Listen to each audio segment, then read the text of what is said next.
Yan. Pinapagawa nila kami din tong video eh. So, medyo madali. Madali lang tong video. Siyempre, babatiin namin ikaw, Tita Beth. Happy birthday. Alam ko very special tong birthday na to. And I think lahat naman sila gumawa yata ng video. I'm not sure. Pero ito yung sa amin. Si Jamiel, this is my baby. Hi. And well, we want to wish you a very happy birthday. Kung sasabi ka ba? Happy birthday, Tita Beth.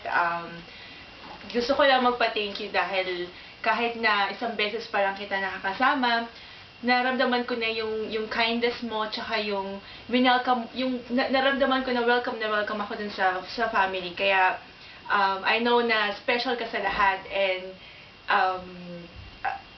marami pa akong gusto sabihin, but yeah, alam ko, Tita Beth, the best tita. Best tita talaga kayo. Napakabait. Napakabait ninyo. And well, kahit naman sino sa mga kapinsan and sa mga cousins, yeah, lahat sila, I know, mag-agree na napakabait ninyo. And for that, happy birthday again. We love you. Jamiel. love you. Say love you, baby. Say hi, I love you, Tita. Say I love you. Anyway, Tita Beth, happy birthday again. Happy birthday. I love you. We love you very much. From Canada. Mwah!